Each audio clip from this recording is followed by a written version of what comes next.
Hello and welcome to the channel where we're going to go over how to modify and keep your 2025 KTM 390 Adventure R up to snuff and to the best of its riding abilities, so we'll keep this thing tuned up and in good shape. Today we're doing an oil change. It is the first oil change that it calls for at 600 miles and it should be pretty straightforward, hopefully. Complete this oil change, I went with KTM OEM parts. Here is the filter kit. It's called the oil filter service kit. It's for a 390 Duke. Part number is 902-38015-010. And that comes with all the O-rings, filters, screen, air compressor.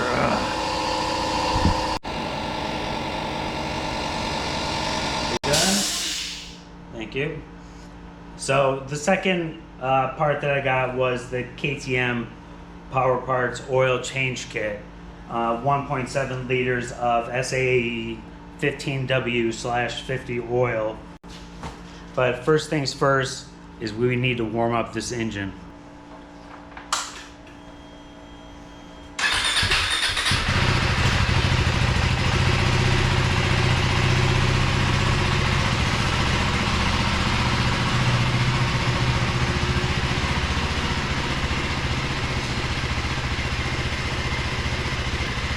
So normally I would ride this bike around for about 15 to 20 minutes, but as it's raining, I'm gonna just let it warm up here outside.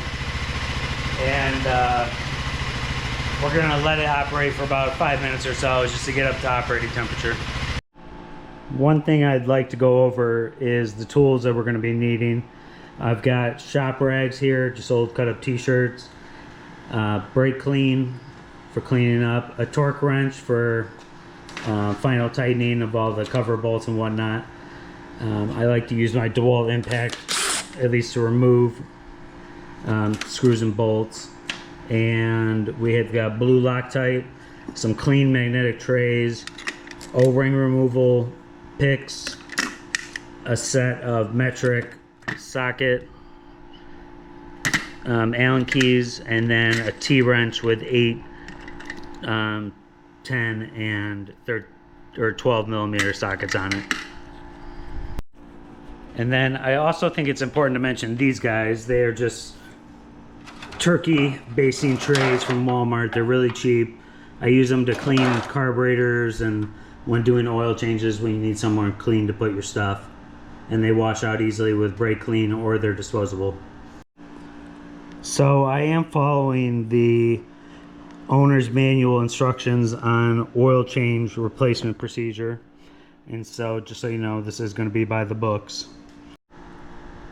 The first thing we need to do is remove this skid plate and get it out of the way. And from what I understand, it's 1, 2, 3, 4, 5, 6, 7, 8 bolts in total.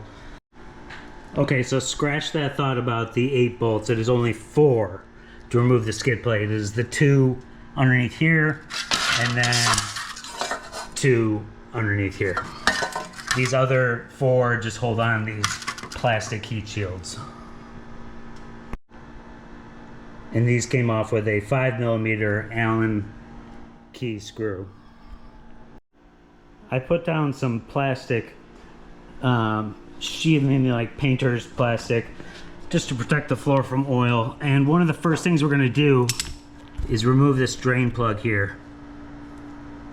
And it uses an 18 millimeter socket or wrench.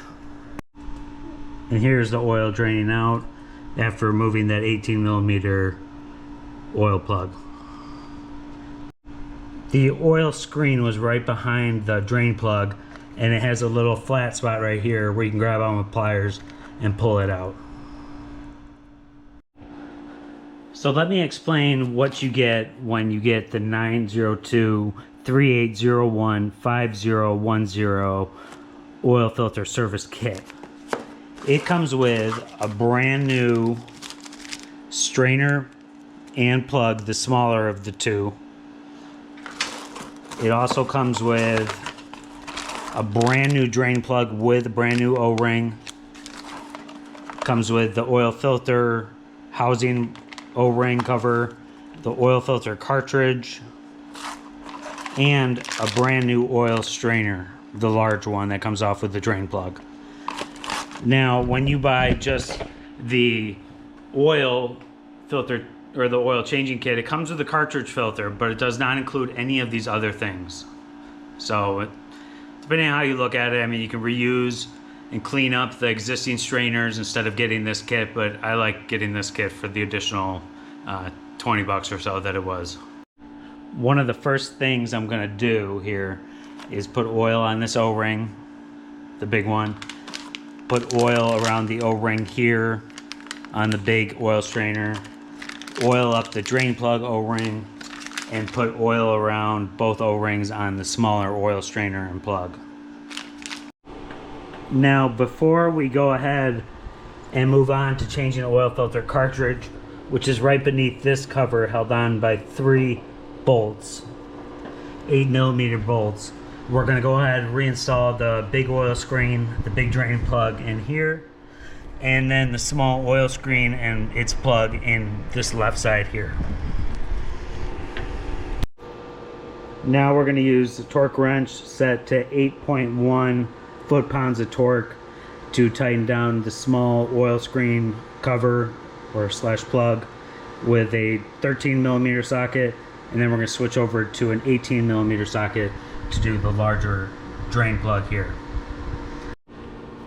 Now we're going to remove the 3 bolts holding on the cover. I've already removed the bottom one, and I have these last 2 to go.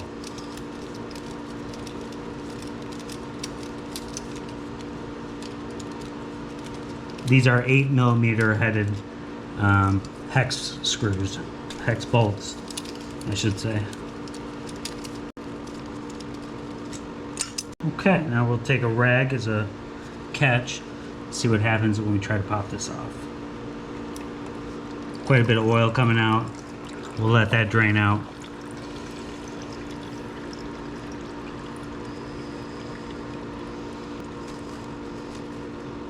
And then we'll just slowly work off this cover.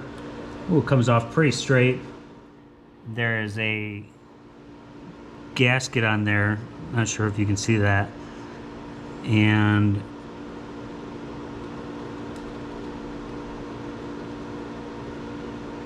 I don't know if there's an O-ring on here. Let me find out if this is even gonna work. Here we go, installing the new filter on the cover.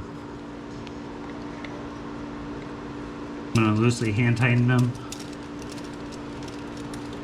Actually, I want to put on a little blue Loctite onto some of these, just the tiniest bit.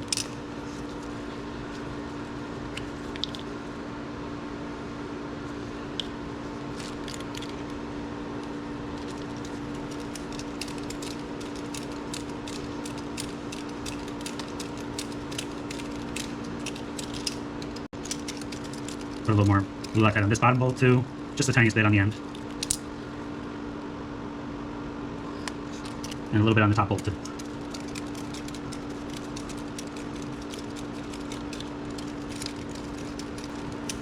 And then these get tightened to 8.1 foot-pounds as well. So you can leave your torque wrench set at 1 setting. It's pretty nice.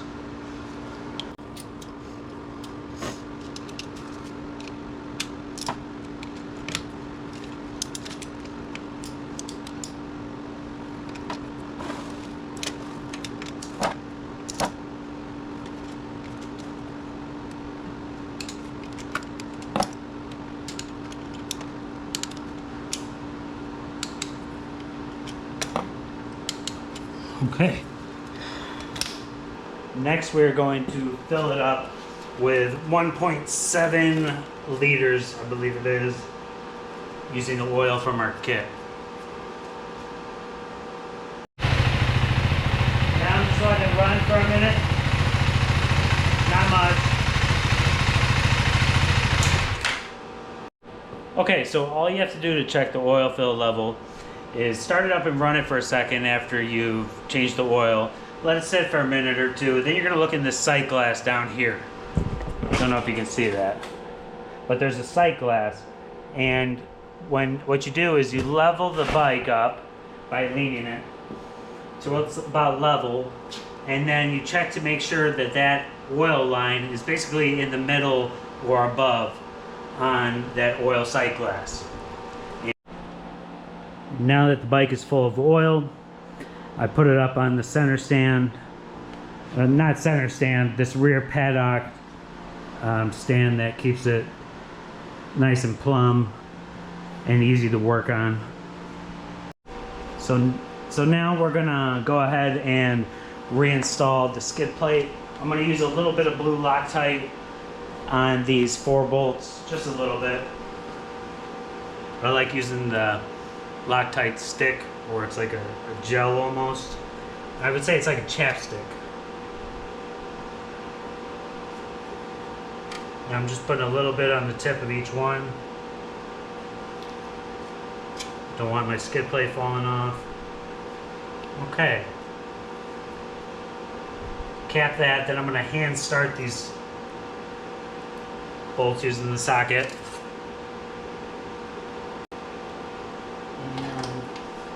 Or start.